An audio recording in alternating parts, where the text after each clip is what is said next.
Well, hello, hello. Welcome here. And I wanted to ask your question today. Why do some people bounce back from challenges while others get stuck?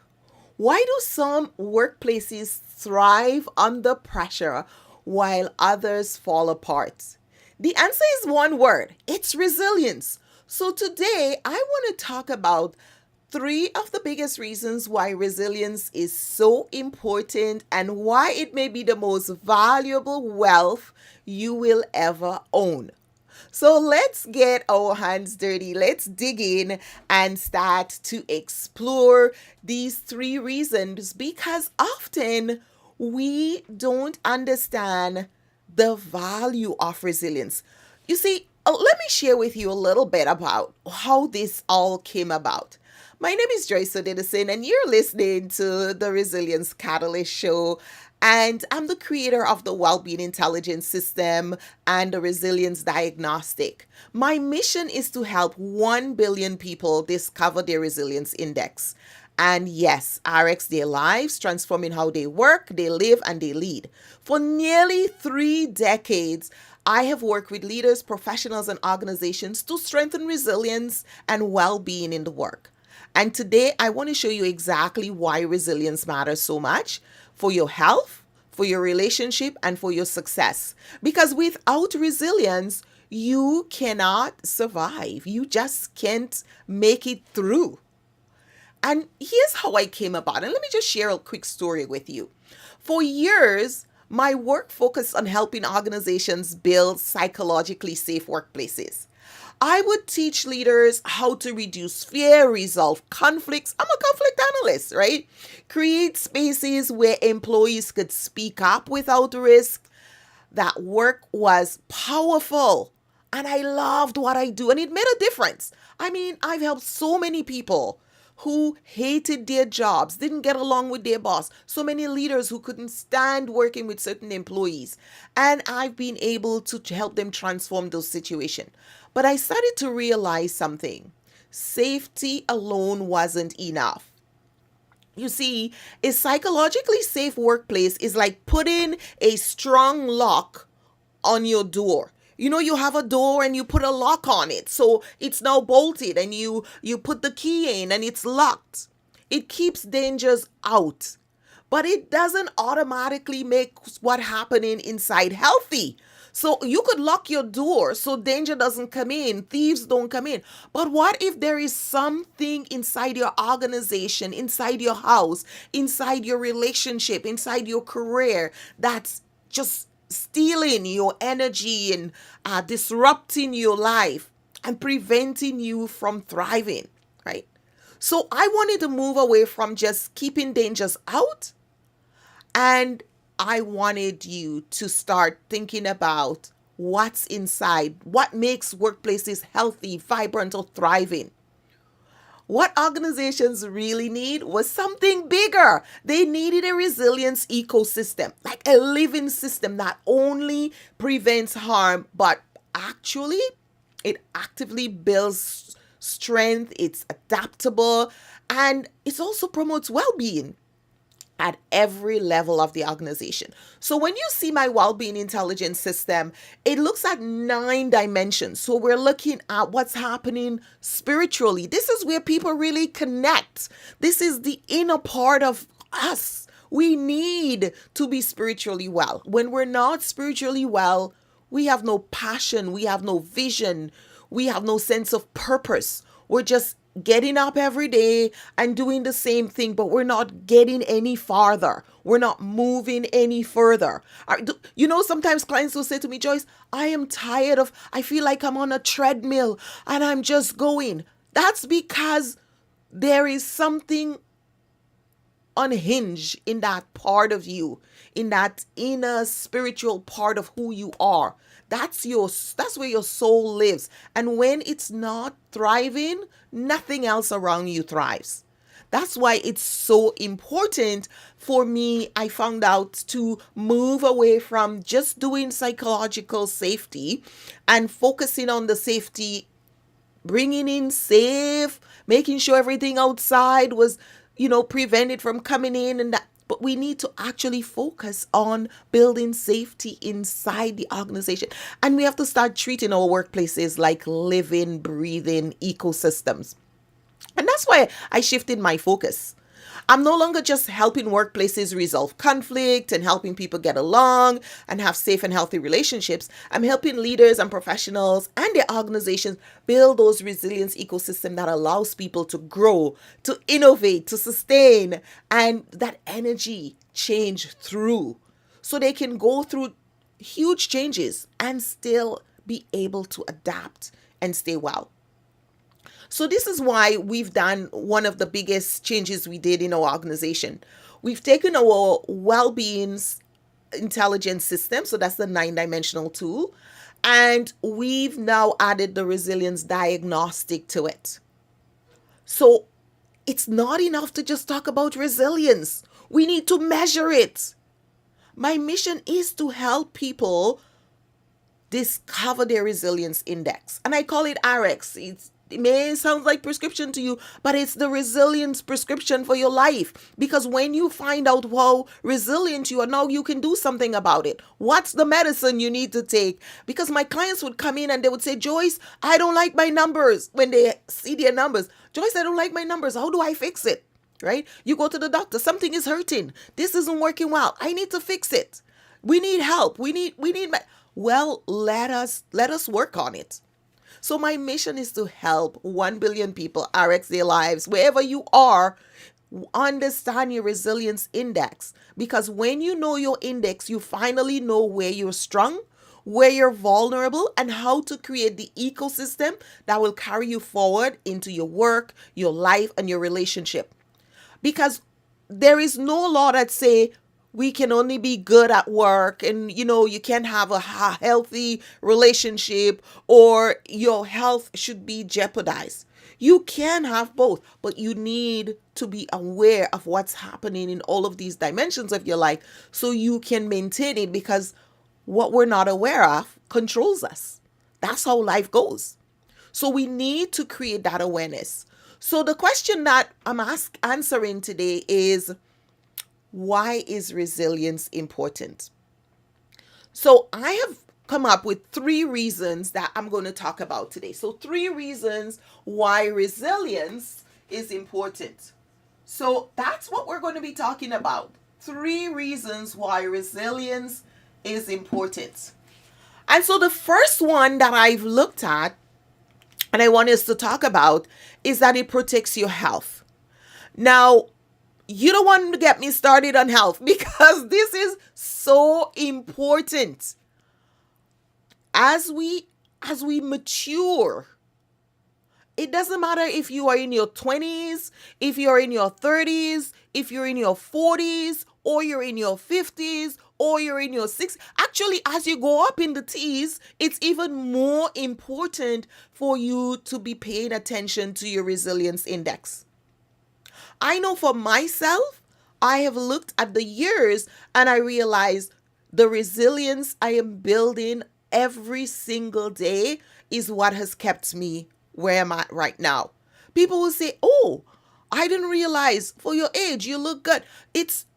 You have to build resilience. It doesn't just happen. So let's talk about how resilience helps you protect your health. The first reason is that it is important because stress, burnout, and unresolved conflicts and accidents and trauma in your family or family discord, all of these things, they drain your energy, they damage your body. So reason number 1 is your health. It protects your health. And let me ask you a question. Do you want to gamble with your health? I certainly don't. It's the little things we do every day that adds to our health, that builds health, resilience, health. Because I think in my last podcast, I talked about resilience, wealth. Well, resilience, health is very important, because without your health, you have nothing. Your health is your wealth.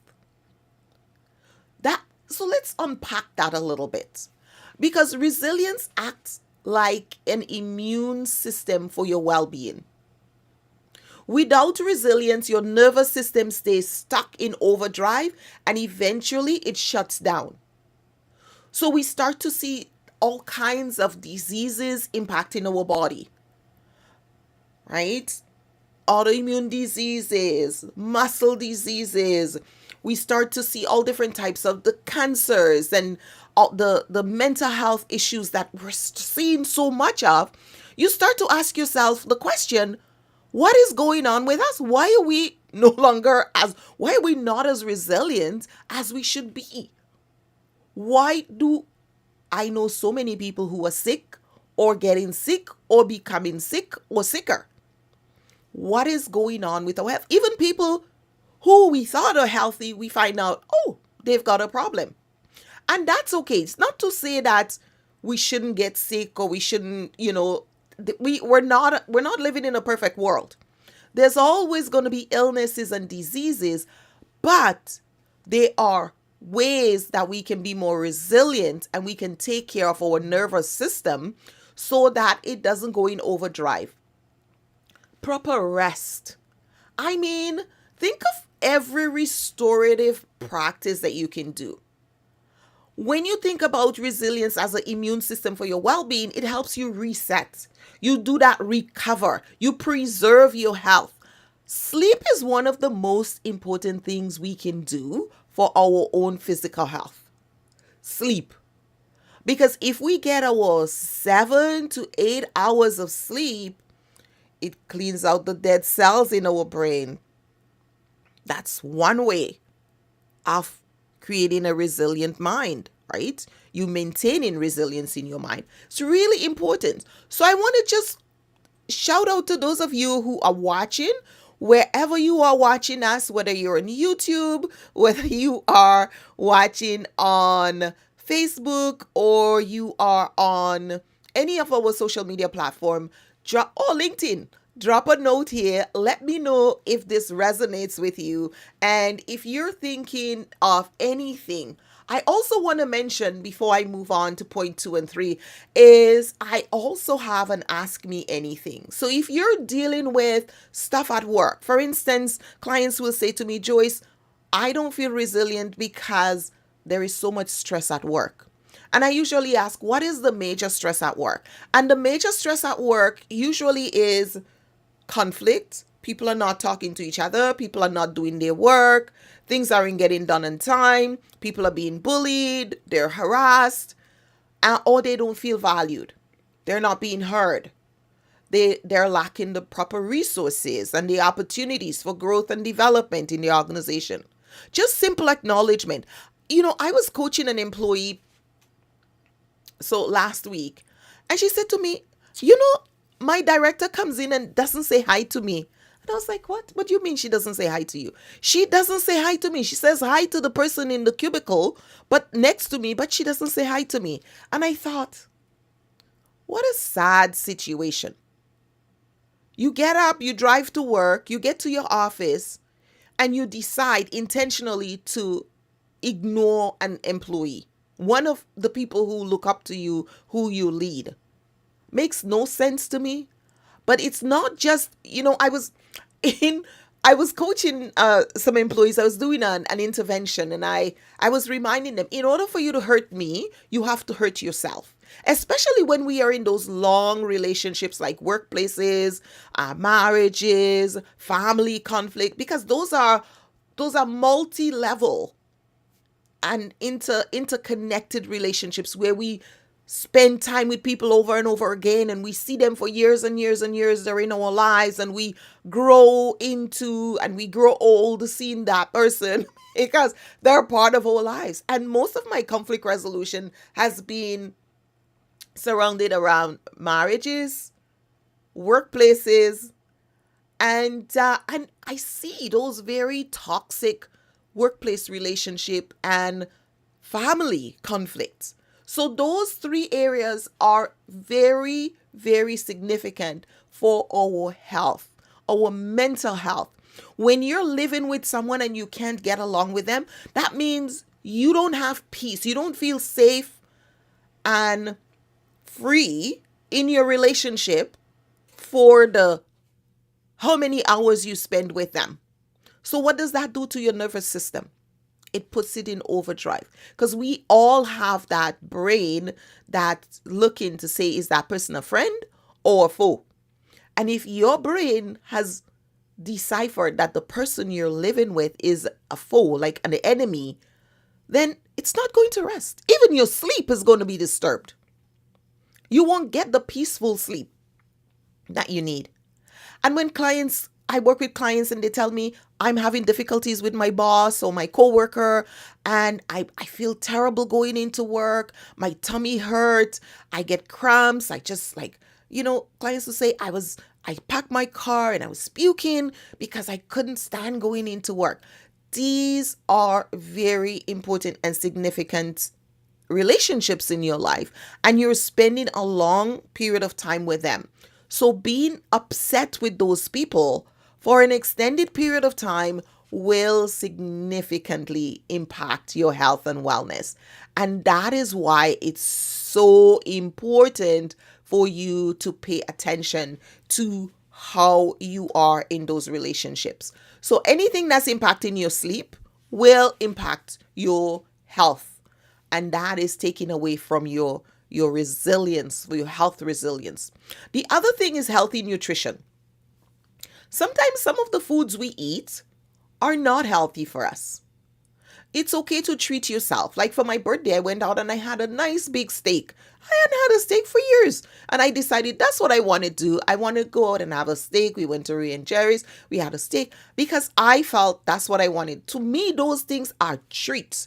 But could I eat that every day with that kind of, fat? And my body would not like that. It would not be good for me. It may taste good, but I want to be on the side of resilience. So I choose to eat more of a leaner diet all the time, regularly, and then have those things as treats.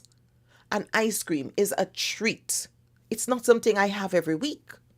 It's a treat I choose. Maybe I travel and I decide, okay, it's hot, let me have an ice cream. So you have to look at choosing the healthy nutrition, eating something. I think it was Robin Sharma was the first one I heard who said he eats something live every day. And it's so important. As I did more research, it becomes more important that we eat something live every day. A fruit, a vegetable, something that's going to bring live nutrition into your body, because that helps you to be more resilient. Exercise. It doesn't matter what kind of exercise. Sometimes clients will say to me, oh, I can't exercise. I don't have to. I say, do you get up every morning? Yes. Is there space in front of your bed for you to do some squats, some push-ups, and some sit-ups? Then that's all you need to do. At least do that. Everybody is not a gym buddy. I mean, I like going to the gym, but it's not for everybody. I like going for walks, but it's not for everybody. I have a treadmill at home. I like to run and kick my ball. It's not what you have to choose. Some people, they bike. I know my daughter said, Mom, I bike. I have a weights or something, weighted vest, and I have a stepper and all this. So you have to find what you need that you like to do. If you watch TV, then you should have something. There are those, they're not treadmill anymore. You just walk on them. They're just like a tread, they don't have the open bar. They're just flat. Oh, I forgot the name. And you can just use one of those and they're far more inexpensive than an actual treadmill. But you can still walk on those pieces and just get your walk in and just get some exercise, because exercise helps the blood flow, helps you to think clearer, it helps you to feel better, and it helps you to release toxins. Yes. And there's another one, boundaries. Yes. As a deposit in your resilience bank account, you need to develop boundaries. Boundaries about when you eat, what you do, when you exercise, how you spend your time, when you sleep, all these things. If you don't have boundaries, then anything goes. That's why resilience is so important. Because when you have resilience wealth, your body and your mind have the reserves to handle the pressures of life. Because let's face it, the stresses in our lives are bigger. we have more hurricanes, we more natural disasters. I mean, I started with hurricane, but there are more natural disasters. There are more things, fires. There are so many things that we didn't have 10, 20 years ago that becomes more of a reality, a stressor in our life.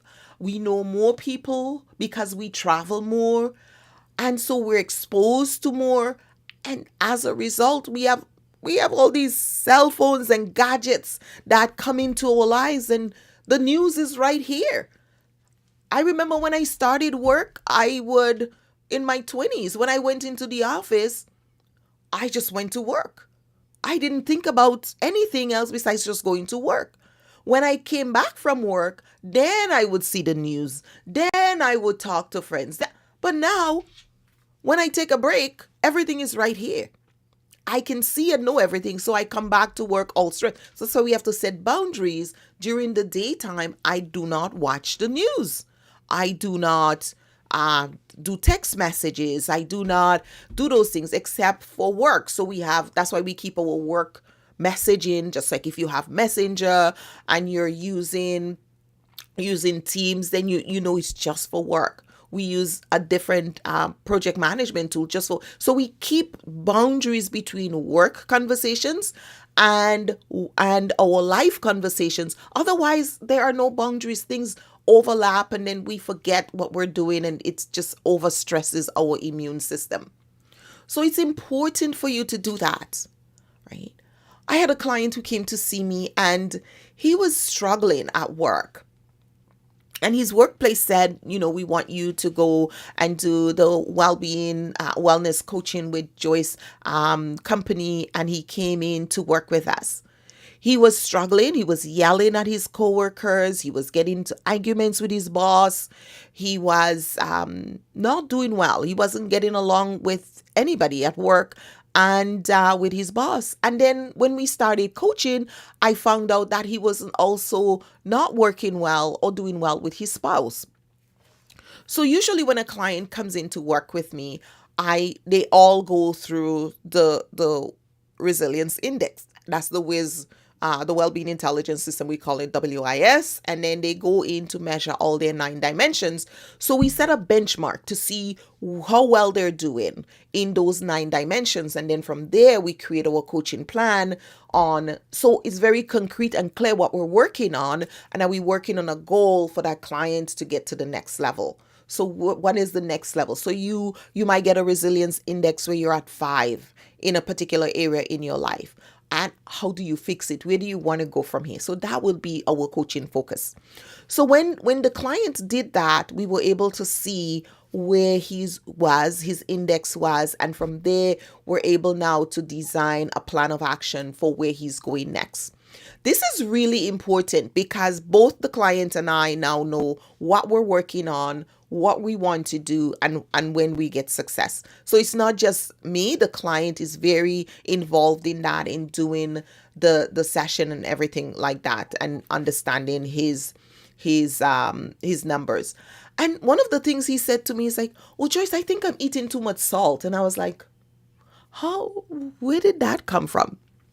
And then he needed to feel safe. Then he started to tell me, "You know what, Joyce, I think I might have a mental health problem." And started talking about things that he hadn't shared with anyone, the struggles he was having at home, the struggles he was having at work, and these challenges, and helping him to move over. And so we were able to work, and over a 90-day period, he was able to move his scores from, the 2s, the 3s, the 4s, up to like the 6 and the 5 and beyond, because he was seeing the clear results. He could see what his resilience index was, and he knew specifically what needed to happen for him to get his numbers up and for him to feel that he was doing well. So this is one of the ways that you can use resilience, and why resilience is so important for health. I haven't forgotten reason number 2. So let's jump into reason number 2 before we get going. And reason number 2 is resilience strengthens your relationships. Let's look at relationships. How many of you have a relationship that is not working well? Right? And we sometimes think, oh, well, I have a health problem, I have digestive issues, or my heart isn't doing well, or my blood pressure isn't well. So we start to isolate these things in our body, and we don't realize that there is a connection to everything else, because our body is interconnected and all the dimensions interconnect and overlap and relate to each other. When we look at the second reason why resilience is important, it's because it strengthens relationship. Life and work are full of conflicts, right? We have misunderstandings, we have disappointments, and without resilience, these fractures widen. So one of the things I teach is conflict resilience, teaching people how to resolve conflicts, how to move beyond. I had a conflict with this person, and I need to resolve it and move on and go from here. It's very important for us to be able to resolve those conflicts in our lives, because when we don't, they stay around and they cause us stress. That's one of the most important reason to resolve conflicts in our relationship, is because of the stress. I can't sleep, Joyce. I've had clients who've had strokes. I've had a client who had a stroke in my office in a mediation session because the conflict was so intense, and they had left it until it was a boiling point. They couldn't, they were at loggerheads. And the fight in that mediation session resulted in him having a heart attack, because there was so much animosity. And sometimes we wait too long to deal with the relationship issues. So someone disappoints you. Okay, let's talk about it. I feel disappointed. Don't tell the person you disappoint me. Say, you know what? Your actions cause me to feel very disappointed. And when I become disappointed, I lose trust. And when I lose trust, I am fearful to connect back with you, because I am uncertain as to whether you're going to be trustworthy again. Without resilience, these fractures widen. With resilience, we can repair, we can rebuild, and we can grow closer. We can repair that relationship. We say, you know what? This was very painful for me. It hurt me. I feel just torn apart by it, but I want to rebuild trust. I want us to have a second chance. Life is so short. I want us to have a second chance. I want us to go at it again. I want us to grow closer and even better than we were before, right? Sometimes when I work with couples and they're struggling, the conflict is so, the chasm is so wide between them. And when we start working, and it's funny because I saw that when I was doing divorce mediation, and when I do conflict mediation, where I'm helping couples to resolve conflict, I like that better because they're still together. In divorce mediation, they would come to such understanding and would clear up so many misunderstandings, but they've already on the path to divorce. So it's important for us to understand how important it is. Resilience is what allows us to pause before reacting. So if I'm fearful, uncertain, I'm not resilient, I react over everything. But when I'm resilient, I feel strong, and I can take some time to pause, listen, even when it's difficult, so that I engage in those tough conversations. And when I help my clients, they was like, oh, Joyce, where do you come up with those ideas? And I was like, it's very important for you to build that resilience, build yourself up, so you know you can respond to that situation and you don't have to fight. That's the thing. There is where we react and we jump into a fight, and then we get into the quarrel and the name calling and the abuse or the fist fight. But resilience allows you to pause, listen, and ask the question, I wonder where they're coming from. What is this about? You learn a lot about people. There was this woman that we had a conflict, and I sat and listened to her, and I was shocked at how this woman's mind worked. I couldn't believe someone could be so simple. She actually thought that I would do something despicable and out of character for me because I was upset at another person. I was like, you really don't know me. That's how you behave, but that's not how I behave. It's more important for me to act in integrity and tell you how I feel than for me to go and malign someone else behind their back. For what? It's just not me, but that's how that person behaves. So they assume that's how I would behave too. It's very interesting. I have seen marriages transform, teams rebuilt, and leaders restored, not because the challenges disappear, but because they learn to show up with resilience. Say, I can do this. We can work through this, and it doesn't have to be the way it is. At home, it depends. Love and connection really deepens because of resilience. In the workplace, resilience creates collaboration and psychological safety. So it's very important in your relationship. So that's reason number two. Let's go to reason number three and look at why resilience, and this is our last point, it fuels growth and success. So, growth and success. Now, is there somewhere in your life where you need to grow, where you're feeling you're not having as much success and you need to grow? Well, this is where resilience comes in. It fuels growth and success, and you get to do that when you are resilient. You get to build on those areas in your life.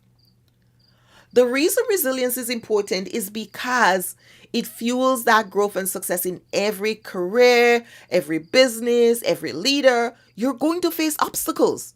Resilience is what shifts your mindset from this end to this an opportunity.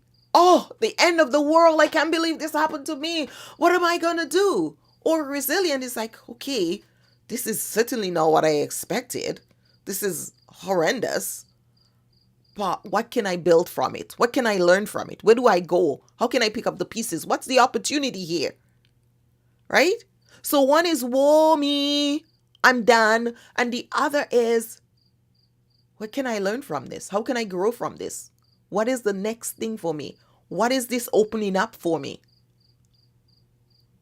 And that's what the resilience mindset does. It helps you to grow. Maybe the reason why you have a difficult boss is maybe it's time to move on. Or maybe it's time to go back to school. Maybe it's time to shift your focus, and maybe there's something else. Maybe there's a new career path that you should be seeking, but you wouldn't have moved if things were rosy at work. If everything stayed and your boss was amazing. When I had my first job, I had the most terrible boss. I had great bosses, two female bosses, and then I landed with the accountant. All he could do was penny pinch. One day I showed up work. I had an accident, showed up at work 10 minutes late, and he blew the gasket. Didn't even say, well, it's unusual for you to show up at work 10 minutes late. What happened? How can we help? What is going on? No, it was just like, we're going to duck 10 minutes from your pay. And I was like, what the hell? Go ahead. If he hadn't done that, I don't think I would be talking to you today. I think I would have stayed comfortable and stayed in that job, or maybe just got another job and just keep flowing. Sometimes these challenges come to push us so we can become the mouthpiece, so we can become the support for others who don't have it. So it's really important for us to start seeing our challenges not just as, oh, it's the end of the world, but what's the opportunity? Resilient people adapt, they innovate, they stay in the course when others quit. And I think I know about that, right? You don't quit. That's why organizations that invest in resilience, they don't just survive, they thrive. And even in difficult markets and with tariffs, they still survive. Resilience is the hidden currency of high performers and high performance in your entire organization. It's really important to start seeing resilience as something that you can build. And I'll be talking more on the show and through, and I mentioned earlier, the What's Happening at Work podcast that I used to do before will still continue, but this is focused just on resilience in work, life, and relationship. So let me tell you, why do you think resilience is important? Well, just to recap, because it protects your health, it strengthens your relationship, and because it fuels your growth and success. Resilience is the foundation of everything else you value: your children, your life, your partner, your job. And it's the one form of wealth that you can never, ever take from you. Nobody can take that from you. That is yours. You build it internally and you have it for life. And every day, every little thing you do for your health, maybe when you choose that salad over the burger, or maybe half a burger and the salad, when you make those little choices, you are actually banking into your resilience bank account. You are adding to your resilience bank account, and that's what's going to keep you. Sometimes I go, I was talking to our financial planner. He says, I was so sick, I almost died, and I was like, young people, young people who are, and so we have to be resilient, because you never know when something is going to happen to you, or when you're going to need to pull through and build your life up and rebuild. Many of us will face tough times in our lives, but resilience is what brings us through. So don't take it for granted. Learn your resilience index, find out how you're doing, and start building your resilience wealth. So if you're ready to see how resilient you are, absolutely take the resilience diagnostic assessment. It will give you your personal resilience index, highlight where your energy leaks are, and then of course show you how to build resilience wealth across every part, those 9 dimensions of your life. So I want to thank you for tuning in to the Resilience Catalyst show today, and listen for upcoming episodes. We're going to be talking about very different elements of resilience in those areas of your lives, but how we can start building it. What is it like, and how does it differ from perseverance and all of these different types of elements of our lives, and how they work together? And don't forget to subscribe and share if there's someone in your life who you think is not pulling through, or need a pep talk, or need some support to build their resilience. Send them the link. And if you have any questions, drop them at the end of the show. Whether you're listening on social media, you can ask me a question. I'll be doing an ask me anything response. I will do it live. I'll come on and share the answers, and that'll be happening on Thursdays. So you can ask your questions. Just leave it in any of my social media platforms. You can DM your questions and you just say, ask me anything for Joyce, and I will respond to your questions. Whether you're struggling with work, relationships, or career elements, this is a great opportunity to build your resilience so you can work, live, and play well. This is the Resilience Catalyst, and I'll see you next time. Thanks for listening.